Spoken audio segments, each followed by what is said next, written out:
did last night convince you even more that you want Joan Collins on this team? I want John Collins. What? Joan Okay. Collins, the actress, probably not. Or writer, I don't know. I think actress. But I found some interesting information about that makes me wonder. Because on the surface, it would seem like, why the hell would the Hawks let him go? He's 23. He looks like he's becoming awesome. But here's some information. So a couple months ago, the Hawks supposedly offered him a contract in excess of $90 million, and he turned it down. And he told the Hoop Collective podcast that he thinks he's a max guy.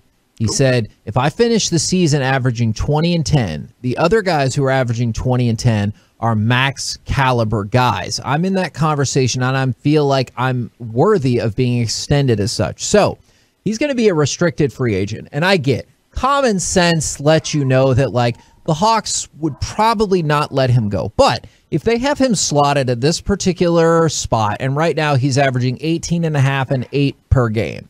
So he's not quite to 20 and 10, but he's pretty damn close.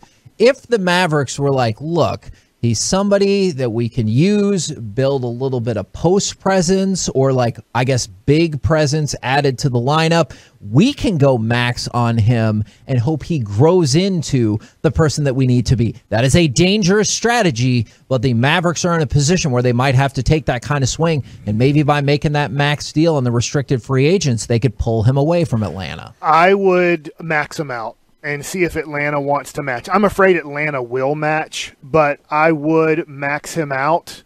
And I just feel a lot more confident about a dude averaging 18 and 8 who's been in the league 4 years than maybe giving $100 million to Taylor Horton-Tucker, who plays 10 minutes a night on the LA Lakers, and hoping that he develops into an all-star caliber wing player for you. So I want to max him out.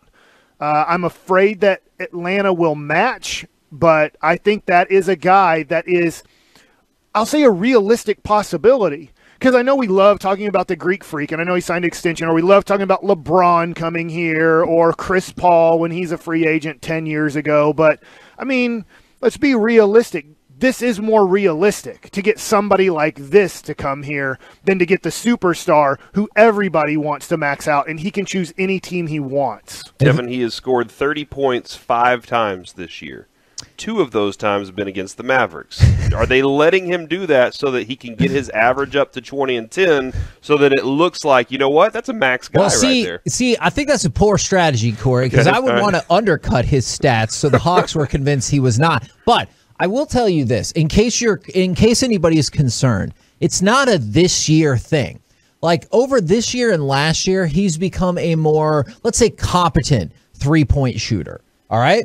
But 40%. Yeah. Well, and the only reason I said competent is because he doesn't shoot a lot of three-pointers. Right. Yeah, you're right. If you shoot 40%, you're an awesome three-point shooter. I'm just saying he only shoots 3 per game, give or take. But if you're just looking at some of the base metrics of points and rebounds, he's been a 2010 guy. This is his 3rd year that he's been close to the 2010 metric. All right? So it's not like he's just going right here on the contract year, because I know that is always a concern of yours, Corey. The last couple of years, he's gotten better, or I guess more efficient as a three-point shooter. He has kept his efficiency across the shooting landscape, and he has stayed in that 20 to 10 range. He is consistent. Can he create on his own, Mike? Not really. That's Trae Young doing it for him. So if you're wanting a ball handler that can create on his own, he's not the guy. That would be you.